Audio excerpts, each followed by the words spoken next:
Now we're going to jump straight in and see if we can fill out this template that I've made that you can also use, or you can try and make your own.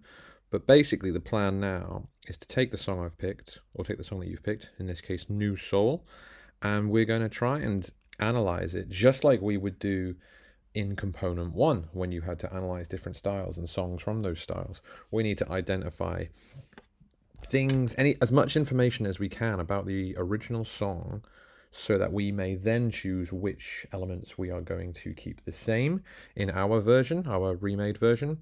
We need to pick which elements we're going to likely change, and so on and so forth. So something we need to know, obviously, is the original song's style. Now, I've picked New Soul by Yael Naim, I believe is how it's pronounced, and I've got the version here on Spotify. Obviously, step one is to listen to the song that you'll be remixing. So I've got the song here, and I've been listening to it a bit. It's not a song I've heard loads. It's a popular song by her. As you can see, it's got lots of plays compared to the other ones in this album. But I don't know it incredibly well. To me, it sounds like a pop song. It's catchy, it's simple, it's not too long, it's got typical pop song instruments. And now, with all of these questions, you can, of course, use Google. We can use AI, basically, but we've got to just remember throughout this whole process that AI can be wrong. AI can lie. I think it's pop based on my musician's instinct, I suppose, but Google also seems to think that the song is a pop song. And to be honest, it's not a massive problem if we don't understand what genre the original is, because we're going to change it anyway. So we are going to say that it was a pop song. Instruments.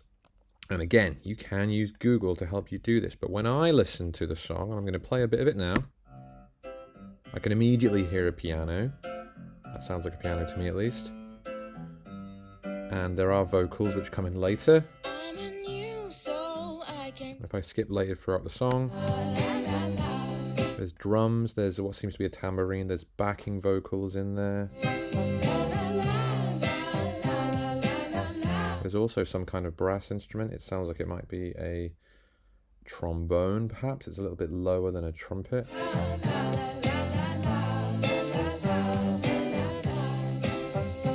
And then later on in the song, you can more easily hear that trombone now, I believe. There's no singing. There might actually be two trombones.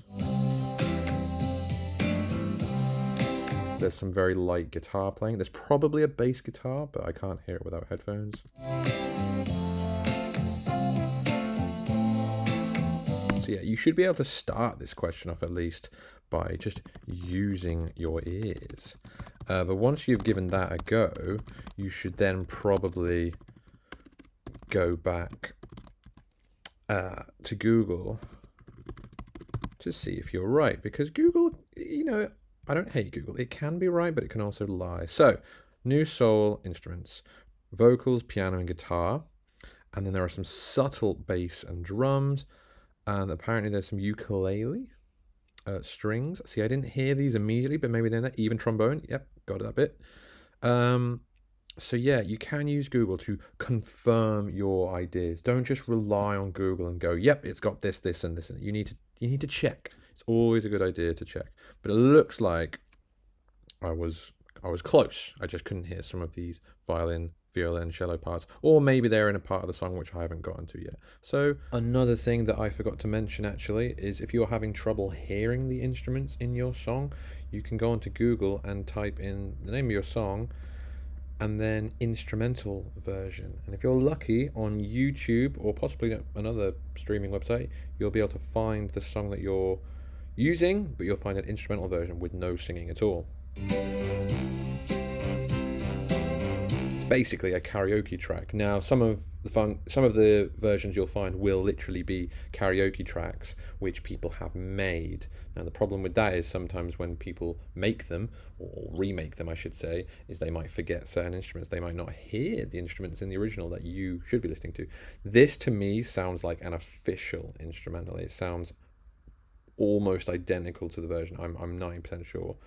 So you can go on YouTube or Google and type in instrumental version. You can also do the opposite and type in vocals only.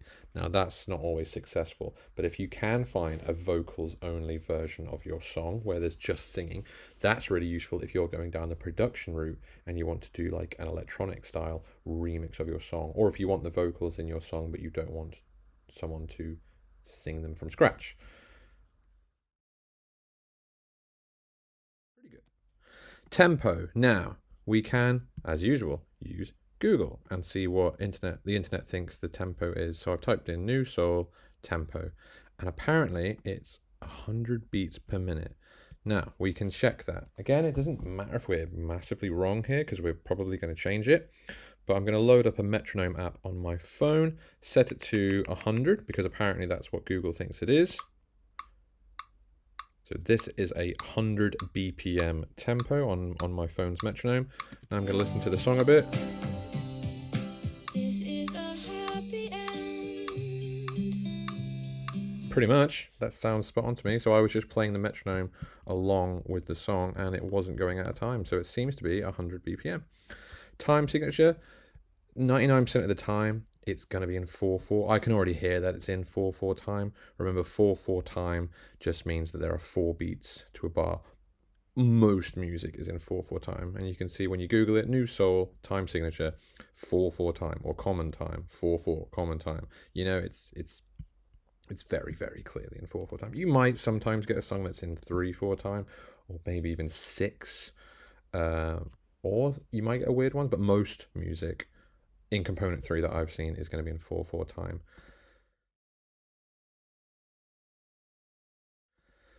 Tonality or key. Now these last 3 are where it gets a little bit more involved. Key's not a super difficult one to find out, and again, the internet usually tells you. In fact, it actually tells you. Oh, I thought it told me here, but maybe I'm wrong. But if you type in the key, it will flat out tell you it's in C major. Now, what does that mean? Well, luckily, C major is the key that only uses white notes on the piano. Now, the way that I have taught you guys to check the key of a song is to find well, in this case, it's C major. Apparently, it's in C major. So I'm going to play the note C over and over on my piano. That's the note C. Now, if that is truly the key of this song, that means the note C should feel like home. It should feel like the most important note in the key. No other note should feel as important. So let's just play a little bit of the song.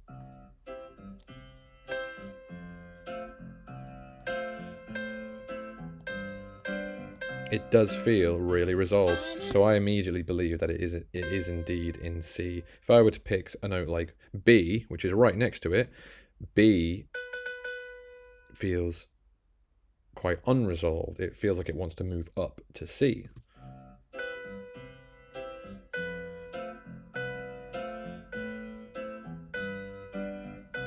You can feel it just doesn't feel like home, whereas C does. So yeah, I'm confident that the internet is right in this case, and we're going to put C major. Harmony / chord progression. Now, this is one which people often they struggle with, or they're not entirely sure what to put, or what they'll do is they'll type in what is the harmony of this song, and they'll just immediately copy what it says. What you should actually type in is chord progression instead of harmony. Don't just type in harmony, because if you type in that, you'll get an AI overview and it will tell you something like it uses these folk influences, and it's not actually telling you what the harmony is. This is not useful information. This is just sort of waffling on about how the harmony does certain stylistic things. We want to know what the chords are. So if you type in new soul chord progression, you will get a bunch of different websites. You might get an AI overview here. It says the chords are C, F, A minor, and G. That is actually really useful information, which we could check now. But if you go onto websites like Ultimate Guitar, you will then be taken to a page that looks like this. And what you will have is the lyrics to the song and also the structure of the song, because you can see it says verse 1, an intro, an interlude, and verse 2, an interlude, and bridge, etc. And this is actually going to be useful for when you fill in this box, structure. So you could do structure first, technically, but more importantly, it tells you what the chords are.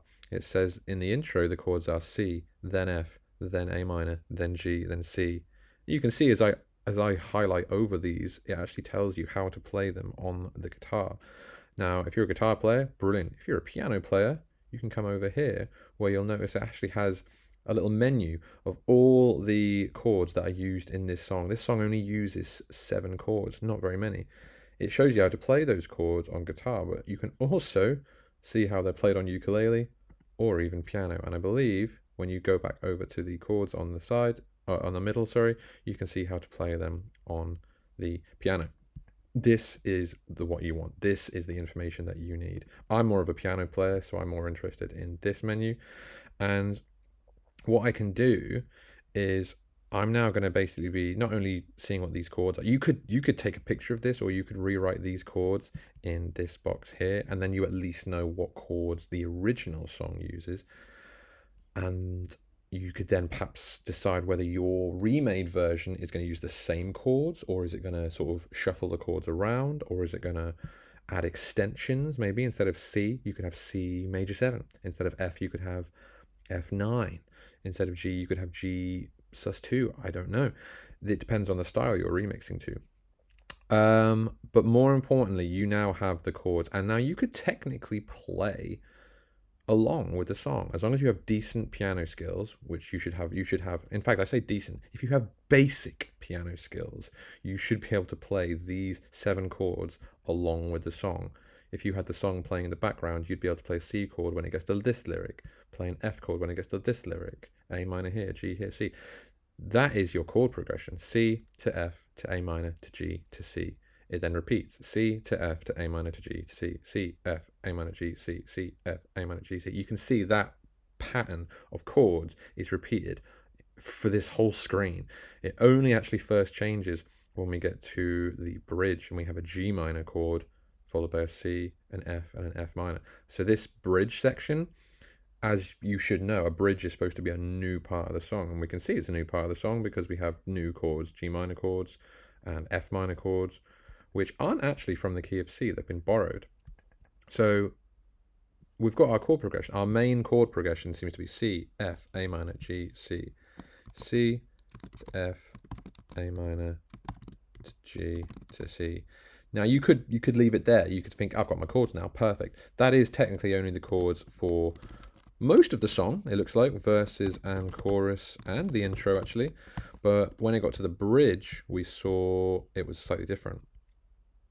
It says during the bridge, slowly strum the chords C, F, A minor, G, C. So that's the same as the one we've been reading, but it's also got this G minor, C, F, F minor, G minor, C, F, F minor, G minor, C, F, F minor. That's a new pattern, and you can see it's the pattern because it's been repeating.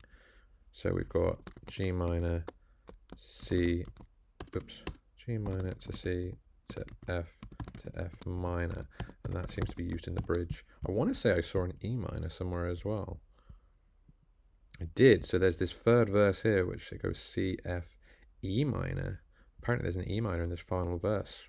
I'd have to go and listen to that. You should be listening and really playing along with a keyboard or a guitar or a ukulele to check that the chords are correct. Because I'm not going to say that you have to be able to play the song that you're remaking, but it massively helps. Of course it helps. If you can play the song that you're remaking, you will have a much easier time thinking how you might change the keyboard part, or the guitar part, or the ukulele part, or the bass part. If you can drum, see if you can learn the drum part. Try and learn as many parts of the song you're remaking as possible. It's going to make your life so much easier. If you don't want to use ultimateguitar.com, you can also use Hook Theory, which is another really good website. It looks slightly different, but it still has the same sort of information once it loads. The thing about Hook Theory though is once it's loaded, and it's taking a while because I'm recording, but it not only tells you the chords, and the chords are here, C, F, F over C, that's still an F chord, A minor, G, C, C, F, A minor, G, C. That's our chord progression, which we already recognize. It also tells you those chords in Roman numerals.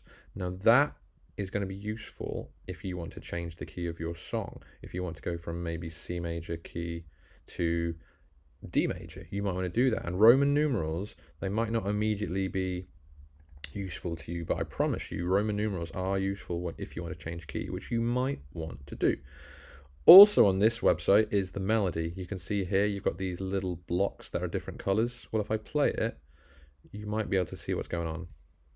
So I came to this strange world hoping I could learn a bit about how to give and take. The purple, yellow, orange, red, these different colored blocks are basically the notes that the singer is singing. This is your melody. So you could actually use this to go onto BandLab and rewrite the melody one block at a time. It even looks quite similar to how it appears on BandLab, apart from the different colors.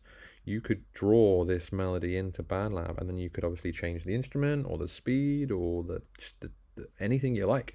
So hook theory is really useful for not only seeing the chords, but also seeing the melody. The only problem is, to see more of the song, you do need an account, I believe. So even though it is immediately better, it also requires a subscription.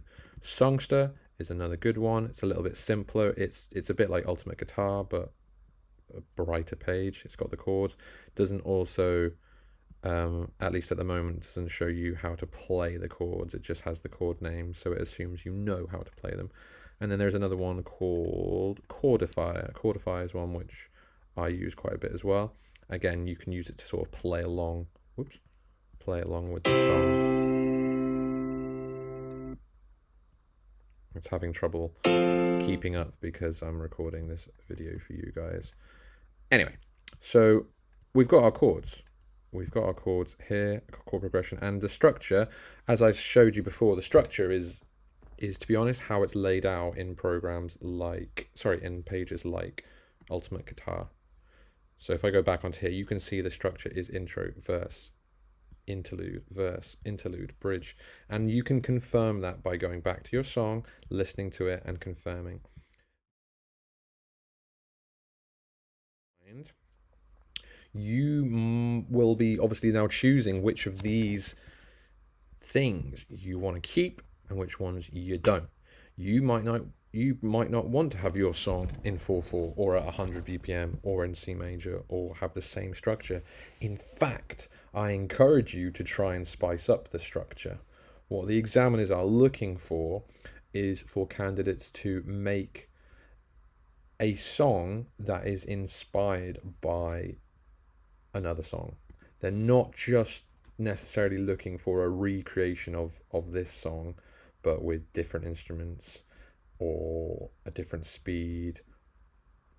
That will get you lots of marks, but you will get the most marks if you create something that is basically new, a new version or a new song that is clearly inspired by this. So you could use the same lyrics, you could use the same chords, you could use the same speed, but if you use too many of the same features from the original, maybe you just change, one or two things, maybe you just change the instruments, but the chords, the melody, the speed, the structure is all the same. That's not going to get you as many marks because that's not as creative. You need to try and be as creative as possible with the information you're already given. Now, could we add to this? Yeah, we could add possibly a box for timbre. Maybe the song that you've picked has got some bizarre instrumental techniques. Maybe it uses some pick sliding or a really specific type of distortion or a really specific synthesizer setting. Maybe it uses cool effects besides the ones that we've already learned in class. I don't know. But you need to understand the song that you are choosing to remix. You need to understand it as well as possible. And the best way to do that is by starting with these boxes here and then perhaps filling in another two boxes. If you want to add another box, add another box. Maybe you want to add another box for techniques or maybe effects. It depends. But this is a solid way to start researching your song. Learn to play it because it's going to help you remake it. I firmly stand by that.